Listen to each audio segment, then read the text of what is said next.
So today what we are talking about, like I said earlier, is properties of real numbers. Let's make this a little thicker so you guys can see it.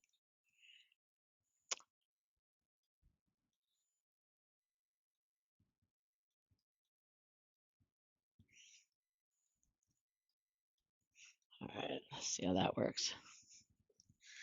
So when we're talking about properties of anything, it's like what makes them true, right? Like what are the properties of a telephone? Well, you can make phone calls from it, right? That's one of the properties. Can't be a telephone if you can't actually make calls from it. So we're talking about things in the number system that make them true all the time. And when we're talking about properties of real numbers, um, it's actions that we can take. It's things that we can do with them that are always true of real numbers, right? The first one we call the commutative property.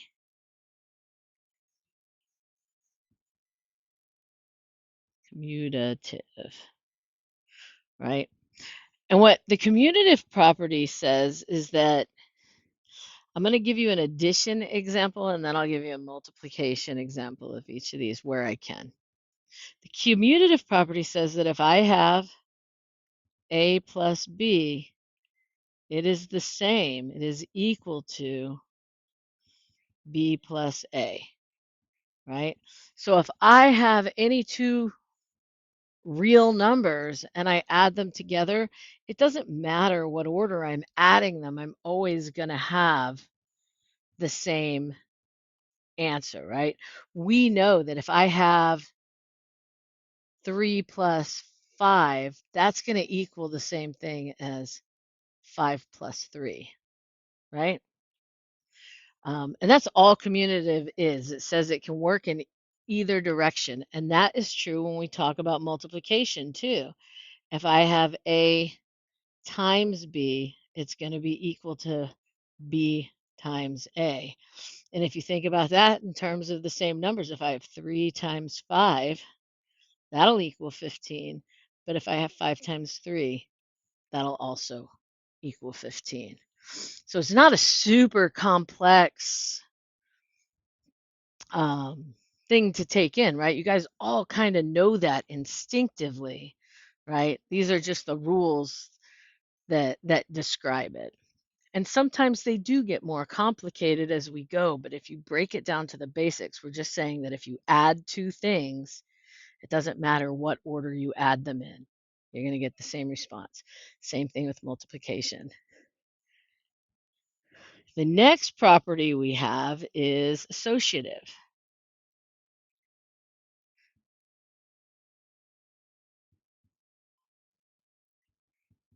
Now, with the associative property, it talks about groupings. Commutative is, right, doesn't matter, order doesn't matter. Associative says that grouping doesn't matter either. So if I have A plus B plus C and I group AB, it's going to be the same as if I have A plus B plus C. Our grouping doesn't matter in addition. Now, if we threw multiplication into this, it would be different. Like if we were mixing addition and multiplication, things would work out differently. But when we're talking strictly about addition, if I took any real numbers, doesn't matter how I group them, the solution is going to be the same. If I have 2 plus 3 plus 5 and I group these together, it's going to be the same as if I have 2 plus 3 plus 5 and I grouped these together. As long as we're doing strictly addition, right? 2 plus 3 is 5, plus 5 is 10, right? 2 plus 3 plus 5, well, that's 2 plus 8, which is still 10. Does that make sense? So here it says order doesn't matter. Here it says the way we group those numbers isn't going to change the result. Our next property is what we call the identity property. If you think about the why is that doing that? The word identity, when we have the identity property, it's what can we do to something to get back to itself, right? So if I have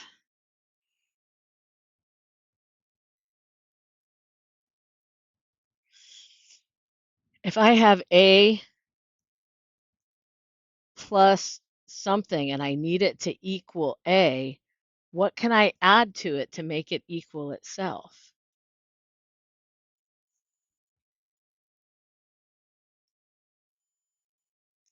Think about that. If I have 2 plus something and I need it to still equal 2, what can I add to 2 that would make it be 2 to give me back 2?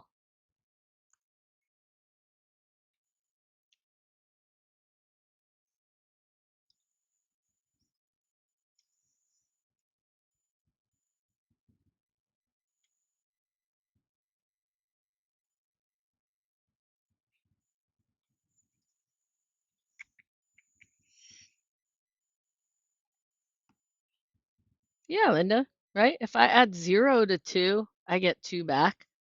If I add 0 to A, I also get A back.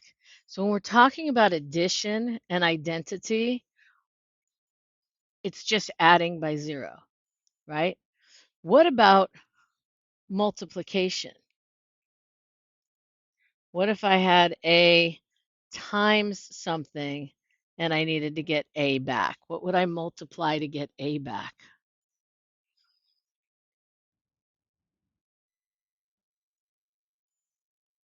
1. Perfect. So multiplicative identity, we're multiplying by 1. Addition identity, we're adding 0. It's really all there is to it. So if I had 2 plus 0, I would get 2 back. If I had 2 times 1, I would still get 2 back. It's whatever we're doing to get back to what we started with.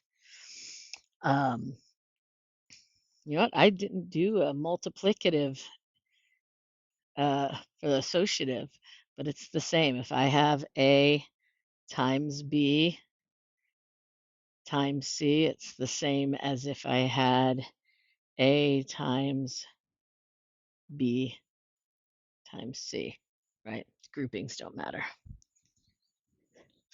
The next property that we are dealing with is what we call the inverse property.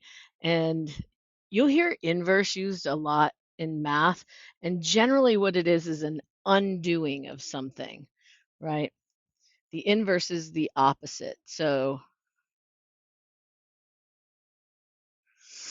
if I look at it in terms of adding something, if I have A and I add negative A to it, I'm going to get back 0, right? So if I have 2 and I want to get to 0, I'm going to add to it negative 2. Make some sense? Okay. When it comes to multiplication and we're doing inverse, well, let's think about this. So this gets us back to 0. When we're doing inverse with addition, we're always trying to get to 0. When we're doing inverse with multiplication, we're always trying to get to 1, right? Put that right here. Oops, get to 0. Here you want to get to 1. So if I have A and I'm multiplying it by something and I need it to equal 1, this is like a $1,000,000 question. What would I multiply it by?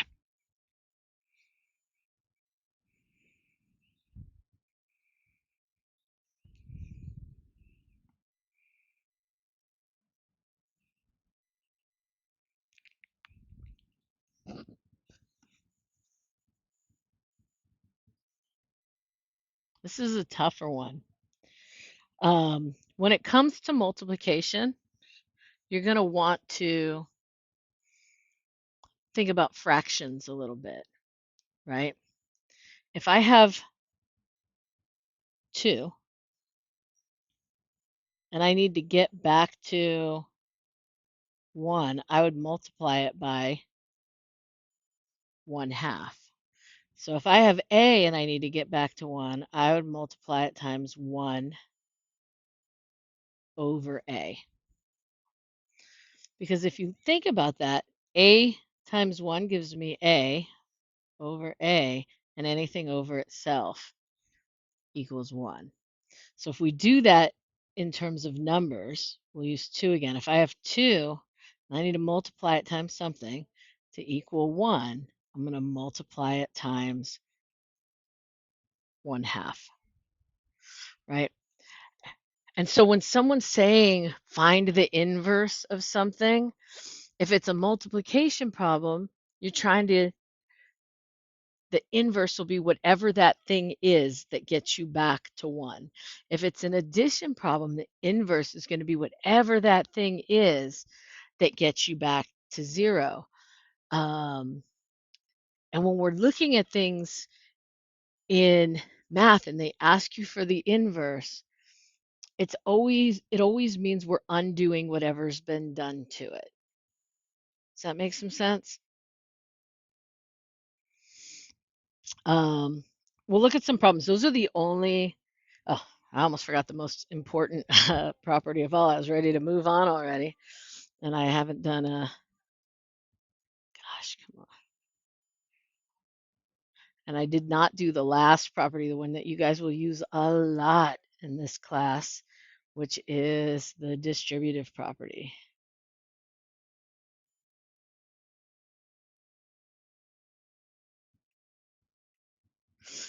Now, when it comes to distributive,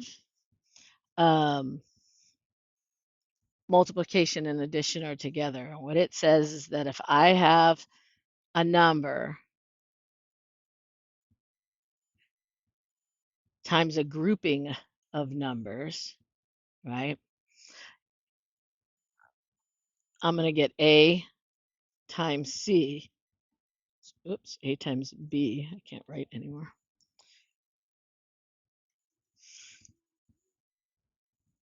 A times B plus A times C.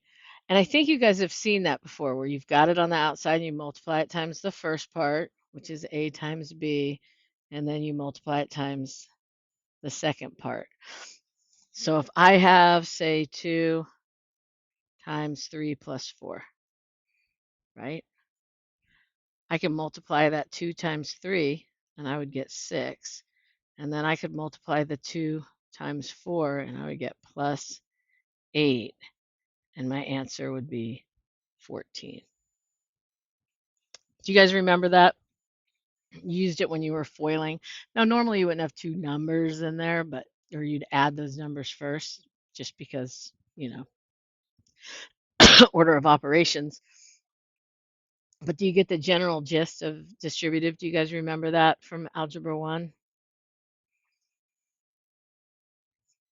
So the only other thing we're going to do is we're going to talk about, I'm going to show you a few problems, and you guys are going to name the property that's being used.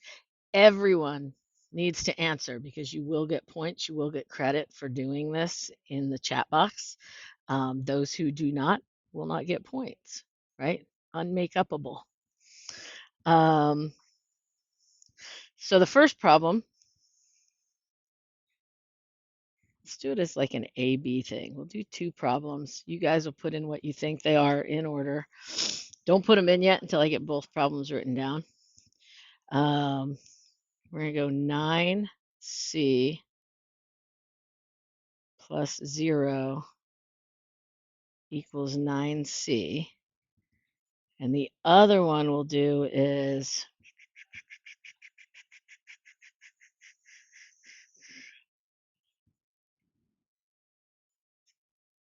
6 times 3 minus 7 equals 6 times 3 minus 6 times 7.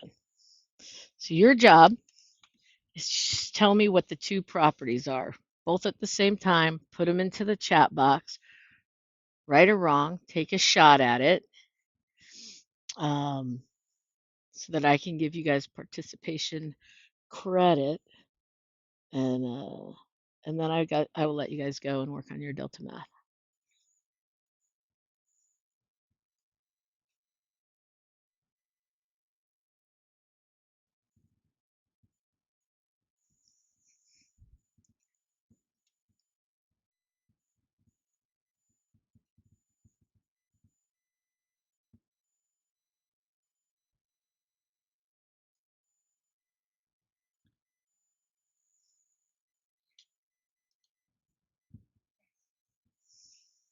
You're not solving it. You're just telling me what properties are being used. Commutative, associative, identity, inverse, or distributive.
What each problem has a different property. Um,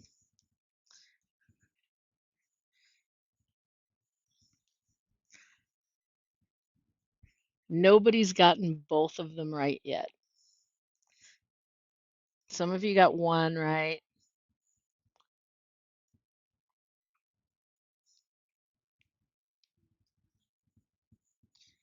If you remember, commutative is order. Doesn't matter, right? Associative is grouping. Identity comes back to itself, right? Its response is the same. Inverse undoes stuff. Distributive, well, distributive just distributes through parentheses.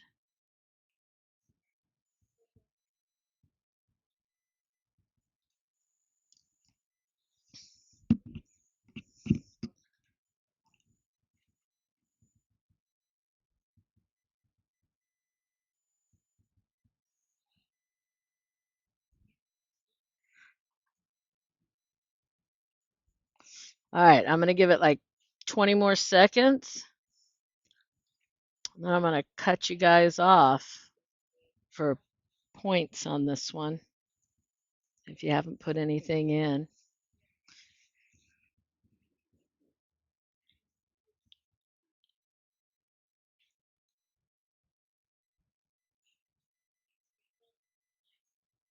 All right, Linda's the last one to get it in, and she got it right, right? Think about this. If you look at that NC plus 0, it takes us back to NC, right? So that's our identity property. We get itself back. Distributive's kind of, if you see parentheses, it's probably distributive. I know it could also be commutative, but because it means we get a group to other things. But if you see multiplication and addition together in a problem and you have parentheses, it's always going to be distributive. So that is it. All you have to do in your Delta Math assignment is it's going to be showing you problems and you're going to select which property is attributed to it. So keep that in mind when you guys are doing it. Um, yeah.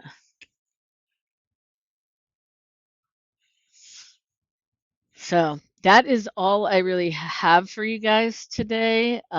I wanted to keep this week kind of easy. Um,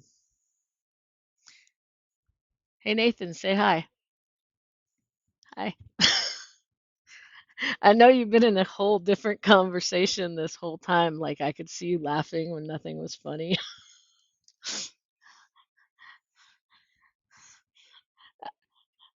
I was just calling you out. Um, Delta Math. That's all you guys have. It shouldn't take you more than like 5 minutes to do. So make sure you get it done so you can get the points for that. If you have any questions about anything, let me know. And other than that, I hope you have a great weekend and I'll see you guys on Monday.